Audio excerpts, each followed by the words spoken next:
everyone. Today we're going to be reading a story together, and the story that I have chosen is Freddie and the Fairy. Now I really like this story because there's an important message that comes through in this story that we will find out at the end. But first let's have a look at the author. Now the author is a lady who has wrote lots of books that we read in school. She's quite famous.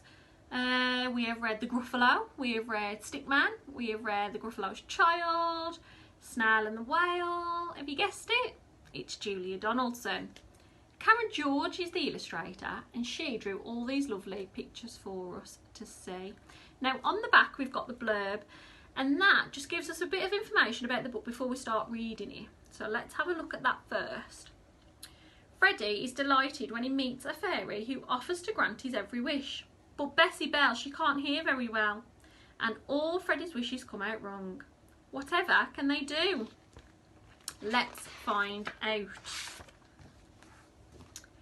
Freddie found a fairy tangled in a tree. "Help! I'm stuck!" the fairy cried. So Freddie set her free. "Thank you," said the fairy. "My name is Bessie Belle. I'll grant you all your wishes, though I can't hear very well." Freddie thought, then mumbled, "I wish I had a pet." "Why, so you shall," said Bessie Belle, and she conjured up a net.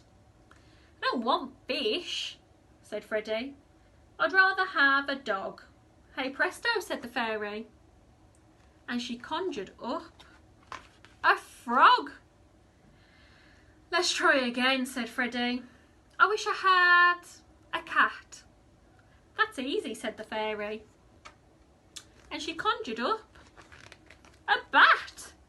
"I don't like bats," said Freddie. "But what about a mouse?"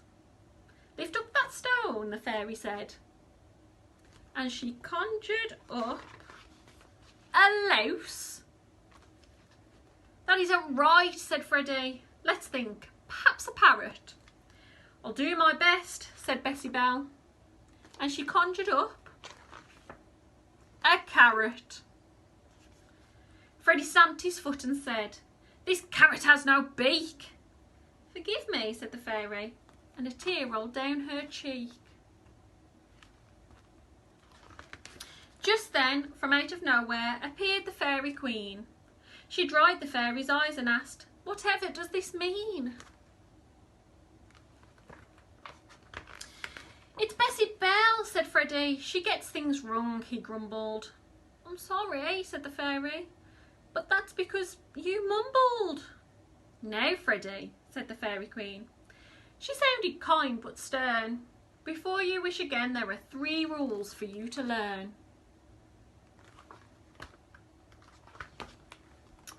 Rule 1, you mustn't mumble. Rule 2, don't turn away. The fairy needs to see your lips to read the words you say. Rule 3, don't cover up your mouth. She can't see through your hand.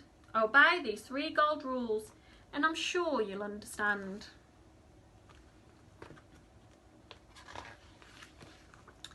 So Freddie learned these 3 gold rules, and now he speaks quite clearly, and everything he wishes for comes true.